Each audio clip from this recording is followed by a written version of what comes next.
You're tuned in to the DMV Hoops Podcast. The DMV Hoops Podcast is hosted by Kirk Cross. This is Jonathan Scribner, head girls basketball coach at St. John's College High School, and this is the DMV Hoops Podcast. Welcome to the DMV Hoops Podcast, your one-stop shop for all things basketball across the Washington, D.C., Maryland, and Virginia areas. Good evening and welcome to Spark for the 2026 All-Met Basketball Conference. I'm Marc Stern with Capital Hoops. We're honored tonight to have our 2025-26 first team All-Met student athletes with us. Before we start, once again, there's a few people and organizations we'd like to recognize for making all of this possible. First, thank you to Spark, our title sponsor, for opening up this incredible facility and being such a committed partner in bringing this event to life. We also want to acknowledge the Washington Post High School Sports Department. For over 100 years, All-Met has been the gold standard in the DMV for recognized high school student athletes. When the Post closed a few months ago, it was a major loss for our community, and it left real uncertainty around the future of All-Met. Tonight doesn't happen with the foundation that they built. We'd like to sincerely thank the journalists who carried that standard: Michael Arago, Emmett Siegel, Noah Ferguson, Matt Cohen, and Nikki Walcott. Your work mattered, and it continues to matter. In the wake of those changes, we felt it was important to continue the tradition of All-Met.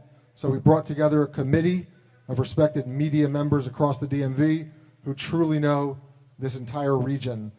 I'd like to recognize that group: Marcus Helton, Houston Wilson, Colby Jacobano, Van Johnson, Chris Jolly, and I'm proud to be a part of that committee as well. There are a lot of awards in basketball, but in this area, this one is something different. This is the standard. Before we begin, a couple more thank yous. Kirk Cross from Dynamic DJ, Jim Vranas from Life Creative, Hugo Rodas and Bradley Steiner, our photographers, Elon Washington, our videographer, and all of the media outlets who have come to support in covering tonight. And now for the 2025-26 first team All-Met. Coach of the Year, Kevin Harris from Westfield. Player of the Year, Jordan Smith Jr., Paul VI. Anthony Brown Jr. from Archbishop Carroll. Not here tonight, Darius Bivins from O'Connell. Keon Scott from Meade. Not here tonight, Ian Condon from Sidwell Friends. Lawrence Turk Brown from PVI. Not here tonight is Lonnie Lyons from Clinton Grace. Eric Turner, Coolidge. And Brandon Brooks from Flowers. We're going to open this up now to some of our media here. We're going to have some questions about what All-Met means to you guys. I'm sure you guys have been following along since you were kids, All-Met and the tradition, and just some other general questions about this accolade. So if someone from the media wants to start us off, Marcus Helton. Hello, I'll piggyback on that. Like Marc was just mentioning, I know All-Met is something you guys all grew up knowing about. There was that little bit of fear there for a second that maybe it wouldn't happen. Just what does it mean? Any of y'all can answer this. What does it mean to be recognized this way and, officially be All-Met? Some of you have been before, but what does it mean? For me, it means a lot, just to the fact that, we all thought that it was going to be over. And the fact that y'all brought it back just shows that y'all, really care about showcasing talent, especially the players that have been putting in hard work and showcasing their talent on the court. So for me, it just means a lot. And then also knowing players that had previously been named All-Met, players that we've all had looked up to. So, just kind of going back from where they were and just following their legacy.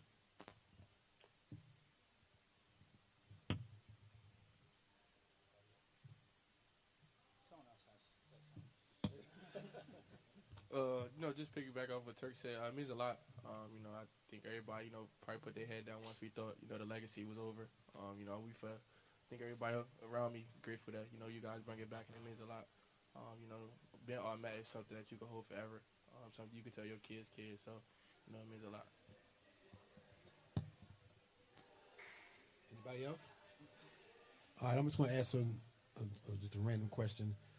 What most of the games bring the DMV out of all of you guys? What's the thing that represents y'all going from being the DMV?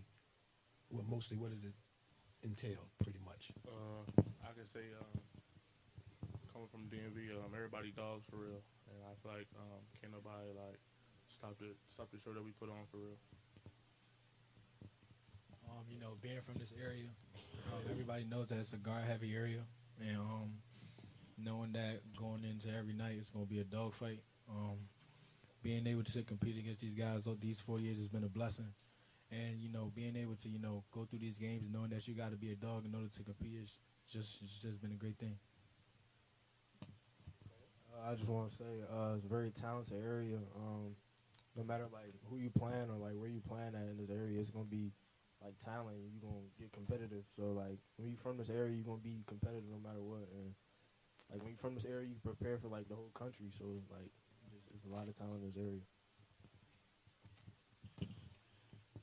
The thing that really brought the DMV out of me when I was playing is just playing against the out-of-state teams.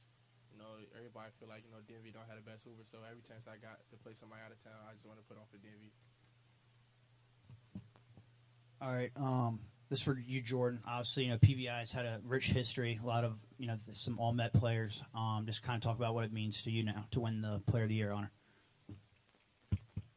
I've had teammates win All-Met Player of the Year, so and I really looked up to them like Deshaun and Darren. So honestly, just to get All-Met Player of the Year is kind of a blessing, and just to follow in their footsteps, it honestly just means a lot to me because, like I said before, those are really like my brothers. Like I really looked up at them, especially from my freshman and sophomore year. So just to have the honor to win All-Met Player of the Year, follow in their footsteps, and just leave my legacy at PVI just really means a lot to me. And for Coach, I don't know if there's been a son-father duo to win something, but just what it means to you now after your son won Player of the Year, you for Coach of the Year. Speak on that. I mean, it's great, the recognition that you guys give the community. As far as my son goes, he worked hard to get his accomplishment. For me, I was blessed with a great staff and a great team.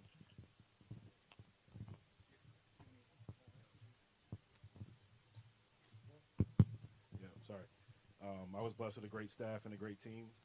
And I've been privileged to be in a lot of gyms with great coaches in this area. And I'm a true believer in, like, learning something every time you're in the gym. So it's a great testament to the hard work in this area. Also for Coach, obviously a fantastic season for you all. Just one lost state championship. What was it about this group that made it so special and allowed you to have so much success? The buy-in from our seniors. I feel like last year we fell short of our ultimate goal of winning the state championship. This year, starting last year, really in the summertime, they picked up the slack, really bought in as a group, and our ultimate goal was winning the state championship, and we accomplished that. Alfonso Duckett, Who's Mizzou Network. This question is for the public school guys on the panel as well as the coach. Just speak about the honor being on this panel representing public schools. It's an honor for real, because when private school people in the area, they look at public school like it's like a down to some others, and we really talented for real too. You know, just a testament to show, like, no matter what stage we're in, we all can hoop. And it's just like he said, you know, private schools looked at differently than public schools, so it's just like we just showing what we can do on the same platform.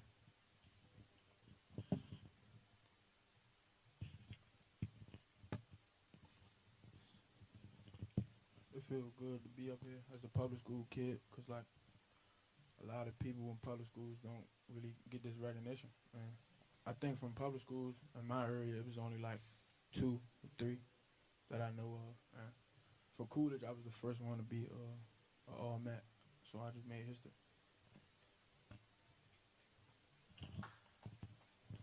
I think it's great for the guys up here at public school. It's not a knock on private schools. Ultimately, they play at a high level every night. But there are some guys in public school that get it done as well. Thank you.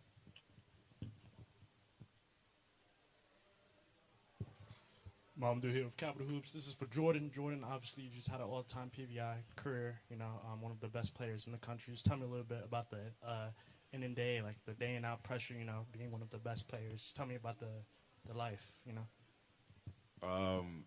First, I just want to say I could have done it without my teammates. They really pushed me in practice, and it just really helped me be a man on and off the court, and I really applaud them for that. But it really wasn't pressure playing the game of basketball as high as ranked as I am. I don't really pay attention to the rankings that much.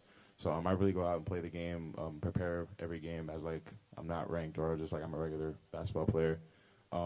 It was a really fun season, a really historic season. Broke a lot of records as a team. Went places that I never ever would have thought I would have done as a freshman. So just to live up to my standards from freshman year, it just really means a lot to me because anything could really be done if you put your mind to it. And from my freshman year to my senior year, I feel like I've done that, and I'll just look at the come now.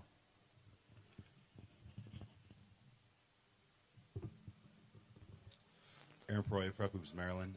This is for Turk. Turk, you started at St. Andrews, ended up at PVI. Have experienced a lot of winning there. I think the beginning of your senior season started off a little bit slower than you maybe would have liked, but finished really strong down the stretch. Winning the WCAC chip. Talk about the resolve and maybe like your happiest moment over your high school career. My happiest moment definitely over my high school career was just getting to meet new people, getting to see new things. I feel like for me, going to Hawaii was a big trip. Just for me being a new kid on the team, but also just being able to just connect with all my players and coaches. But like you said, I did kind of struggle in the beginning of my senior year, and how I looked at it was just adversity. You're always gonna go through adversity, and just how you face it, how you challenge it, shows your real character. So Coach Glenn Farello has taught me that all through the 2 years I've been there. So and you're gonna have to do that in life also, just like further down the line in the future. Adversity is always gonna hit. So just taking it just seeing how I take it. Is really going to show my character. This is Neil Tucker from the Huddle. This is for Ant Brown. Ant, being coached by Farello and then coming over to Carroll, how important has Coach Battle been to you and your growth of your game? I think, Coach Battle helped me take my game to another level. He instilled confidence in me that I think I have. You see me play now, or how you used to see me play, feel like I played with so much confidence, but I feel like I didn't. But now, I feel like my confidence is all through the roof. I feel like, every time I step on the court, especially when I'm with Coach Battle, I'm the best player on the floor. He instilled that confidence with me in practice, in the game. Whether I miss 100 shots or make 100 shots, he's saying it's always shoot the next one, So without Coach Battle, I wouldn't be here today. So that's why I decided to come back for my senior year. This is for you, Ace. Obviously, a few kids left DeMatha in previous years. You obviously stayed, had a hell of a senior season. Just talk about staying at DeMatha and just wearing that jersey on a obviously big time high school program. As we all know, DeMatha is one of the powerhouse names, and they produce great players. And coming into this season, we knew that we was going to have some transfers. We didn't know who was coming back or who was going to stay. But, as a leader of the team and as the senior on the team, I had to let my guys know that whatever was at practice, that's what we had, whether if they came back or not. And knowing that that they didn't come back once they made that decision, I made it known that guys was going to have to step up and guys was going to have my back at the end of the day. And I felt like they did that. We had a lot of young guys. We had a young team this year and had a few seniors, but, we all, stuck together, had great team camaraderie, and we was able, tie some wins together. Throughout these 4 years, got 90 wins, which was great. And just being able to lead this team to a great season this year. We didn't finish how we wanted to, but I know that my guys next year are going to be prepared because they're going to follow my lead. They saw what I did this year. And I just hope that they do better, and I'm going to make sure they do better, when I go off to school, stay in contact with them and stuff like that. But just being able to, stay locked in throughout the entire season, not worrying about what's going on in the outside world, just worrying about what we had in that circle and in the gym. That was just our main focus and the main message the entire season.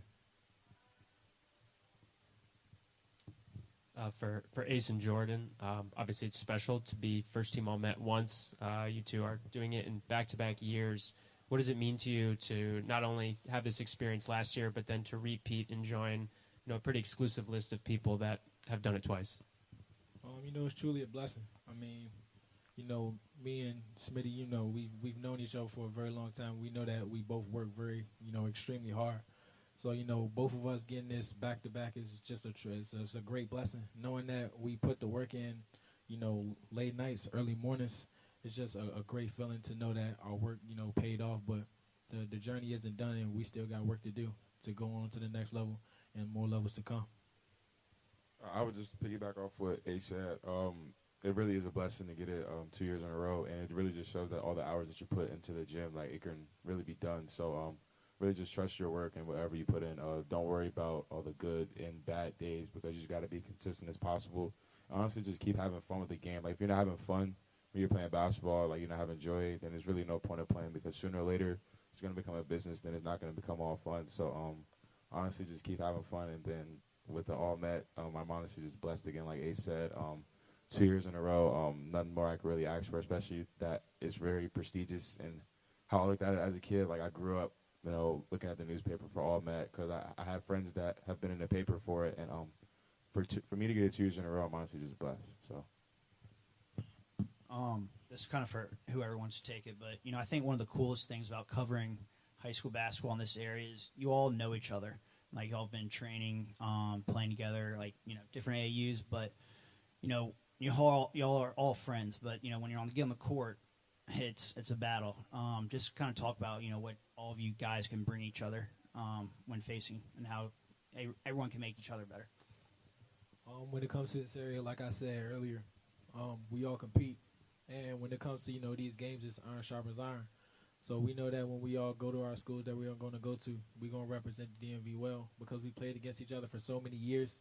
And yeah, like you said, we're friends off the court, but when we're on the court, it's this man in front of me, you're not my friend anymore. It's like, I want to beat you, because we all know at the end of the day, when we do come off the court, we ain't going to hear the end of it. But, it's just a blessing to, play against these guys, because we've been playing against each other since, like, the second grade. So, being able to watch everybody develop and get better, as far as from elementary school to middle school to high school, with teammates playing against them, it's been a great journey.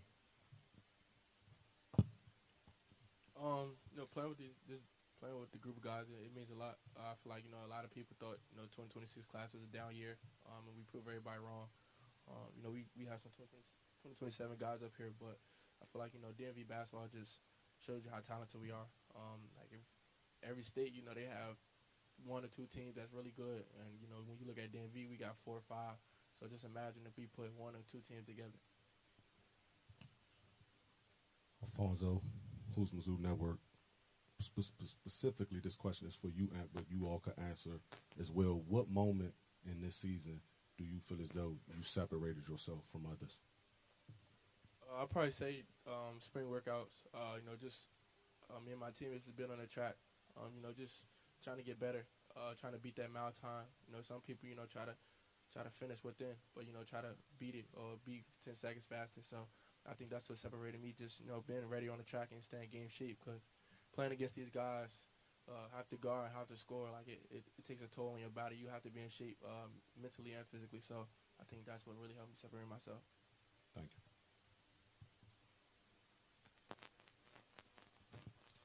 Aaron Proy, Prep Hoops. This is for Brandon. Brandon, talk about, playing for your father and, what that means to you, and kind of how you've learned to work together on and off that court to kind of separate that relationship between player and coach and dad and son. Man, I run through a brick wall for that, man. He wants to see me be the best at anything I do, and I can appreciate him for that, and I can always work hard and to appreciate him for that. I got another one for Keon. This season, your stock, rose within the area and then a little bit on a national scale.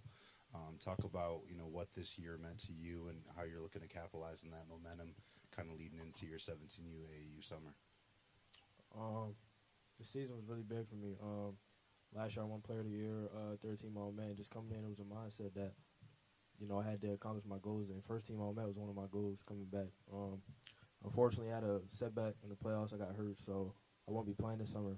But, it's just a minor setback for a major comeback. So, I just got to keep working and just can't keep my head down. This question is for Irk. How did you handle expectations when everyone know that you was the top player for Coolidge? I handled it well. I don't really know how to answer that question.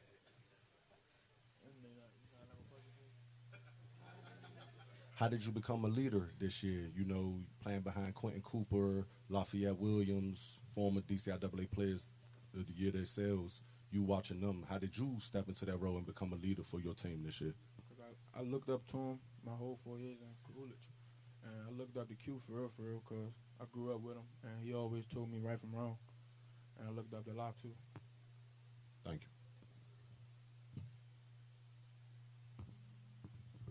What's up, fellas? This is for anybody up there, but somebody brought it up when we were talking to the girls, and I want to get your guys' point of view as well, just with this world of social media, especially for the cameras that are recording. Just some words of advice for how you guys handle all the outside noise.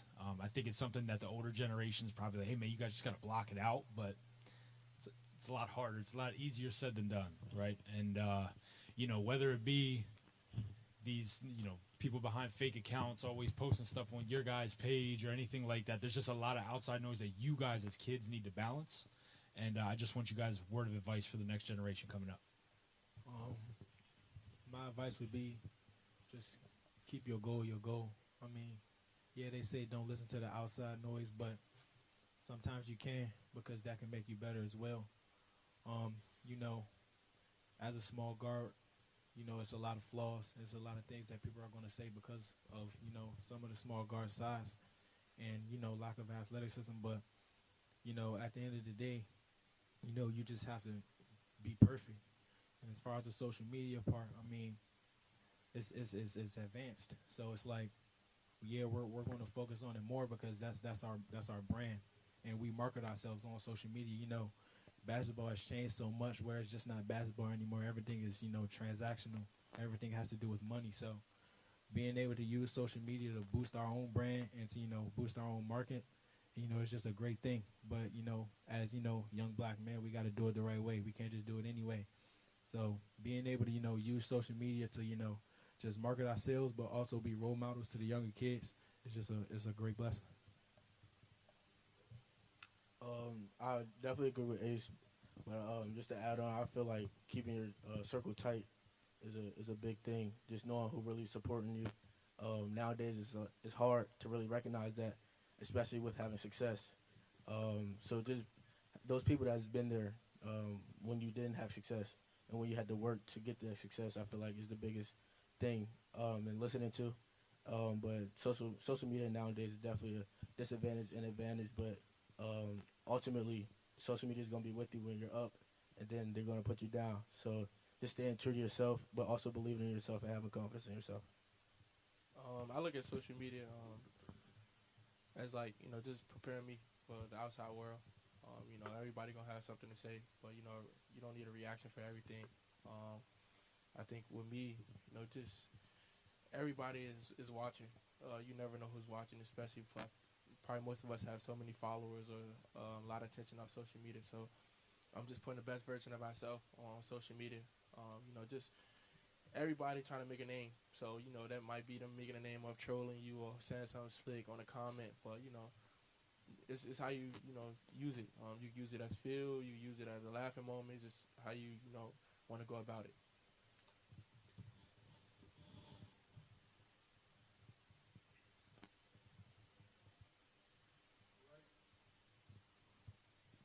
All right. Well, thank you, guys. Appreciate all the questions. Sure.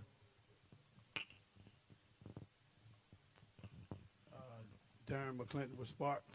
My question to you all, when you all go and play outside of this area, do you all hold the DMV, the pride of being from this area or playing in this area, do you all hold that very closely and very dearly, representing what we all know is the best area athletically in the country?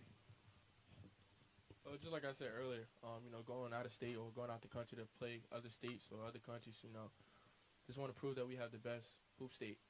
Everybody has to say so. Some people feel like we don't, but I feel like we do. So, I just carry that DMV chip, that swag, that people from DMV have that some may not get to showcase. So, going out of state and going out of the country, just showing that why we had the best hoopers. And I feel like every time we do go out, we do prove that we are the best in the world. Really, we produce the best. We got the best conferences. We got the best kids in the nation. So, just having that chip on our shoulder, like Ann said, we're just different than everybody else. So, just going out and proving every time we play, it really plays a big factor on why we are the best ever. Like we're the best nation, or we're the best in the nation to just produce. So honestly, it's really the chip on our shoulder. It's the energy and just how we play. It can't be matched. So also, going to the next level and playing at the collegiate level. Yeah, we playing for the names on our backs, but we also playing for our families. When we play this game, we don't only play to just score points, pass the ball. We play this game to represent our families and our friends.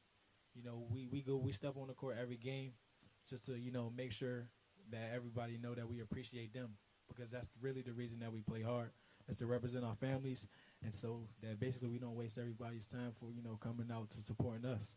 So being able to step onto the floor and just to produce for the people that take time out of their day to come watch us play and to come support us. We make sure we step on the court. We play as hard as we can every single time, and we also know that by us playing at 110%, that's just how people are going to see me, not only me but us, and what our family is behind the scenes. A lot of people see all the things that we produce on the court, but they don't see the things that we put into it to be able to do the things that we do. But it all starts with family. Without our family, none of us would be right here. So everybody that's here to support us, we really appreciate you, because you don't have to be here, but because y'all love us, we really thank you. And that's the reason we go out and play as hard as we can every single night. Well said, and I want to commemorate y'all for a great season, having a great season, and when you do go on to the next level, carry that DMV swagger and that pride with you, because that everybody knows around the country in the NCAA that players from this area are the ones that perform as well. So keep that thing going. Mark, can I ask one more real quick? Aaron Proy with Prep Hoops. This is for Jordan and Turk. You had some doubters leading into the season with a lot of outgoing transfers and some key seniors graduating. Talk about how this group exceeded expectations and the statement that you guys are looking to make next week in Chipotle Nationals. At the beginning of the season, or like in the summer, I'll start from the summer. I wasn't here, so I was watching the games from wherever I was from, and I was getting texts from everybody like, "Oh, we're not going to be that good," all that kind of stuff. But I was just telling them like, "It's all right, like we're going to be fine." I'll just use it as motivation. And come to the season, I kept that chip on our shoulder. I remember all the times people doubted us, and I really just kept it personal. And I didn't really say much to the people, but when I played, I really played with passion. Like I played like I was angry. Like I really wanted to prove everybody wrong, and we got what we wanted in the end. So honestly, I can't really say much more to that. Like Smitty said, I feel like in the summer, a lot of people doubted us. So I feel like with the whole team, all 15 of us, we had a different type of pride to us. Coach, we feel like we did it the second year, because the first year was like that, same exact way. Definitely losing all those key players was big, and for a lot of people, it made sense that they doubted us. So just us knowing that every day, every time we stepped on the court, whether it's a game or practice, we have to reach that certain type of level and keep that certain type of standard to reach back those goals that they had previously. So just the pride factor that we had, and I feel like what made us so successful was just the connectivity and chemistry that we had. Whether it was up or down, we never got on each other. We still held each other accountable, but we never argued. Always believed in yourself, because at the end of the day, practice was the hardest fight that we had went through the whole season, and it definitely helped us in the season. Congratulations to our all-Met honorees. years from now, people will look back and say, was that the best All-Met team ever? Congratulations, guys. You're tuned in to the DMV Hoops Podcast. Thanks for listening.